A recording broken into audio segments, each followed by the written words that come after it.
Now, of course, I've told you about the Clinton emails.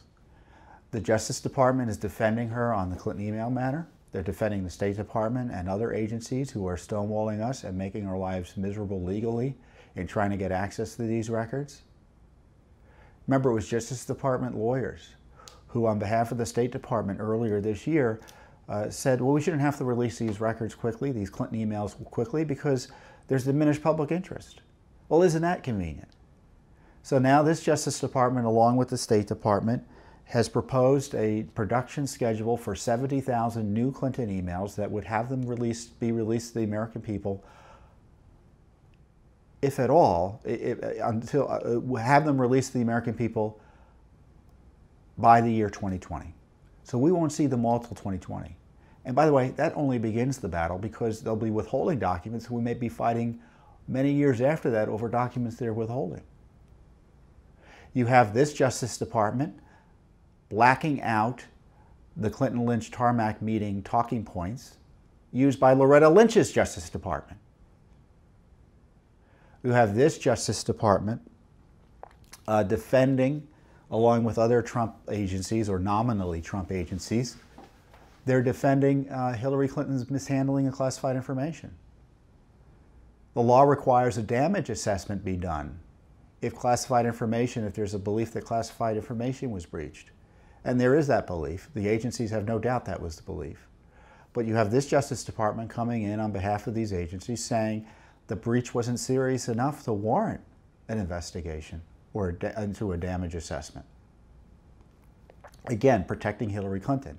Because if you do a damage assessment and a damage assessment shows that there was damage to our national security, it becomes harder to maintain the fiction that she didn't break the law in mishandling this classified information on her private server.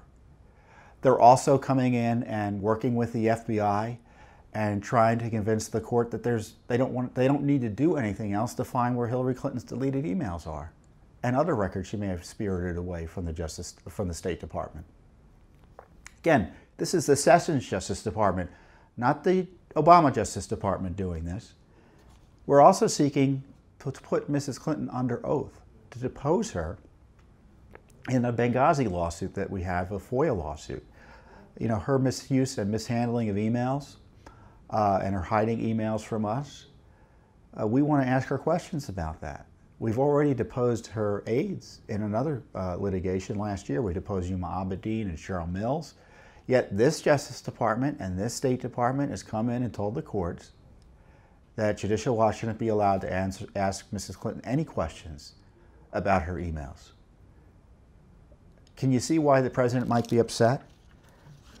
And it's even, I'm trying to make sure I got it all. Oh, even better, Whitewater draft indictment.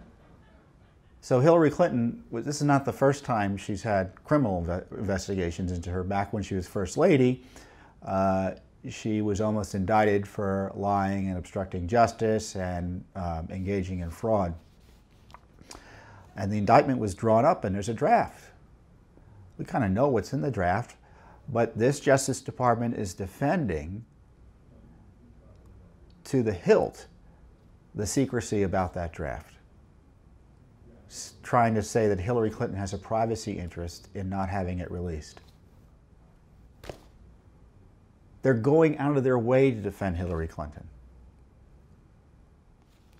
Also, the dossier.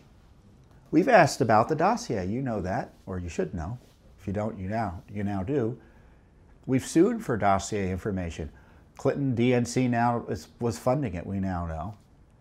We've long been asking about the payment information the FBI might have behind the dossier. They don't want to give it to us. So you can see why President Trump is angry, because they're defending Hillary Clinton, and the same Justice Department is on a really all-hands-on-deck manhunt after President Trump and his people.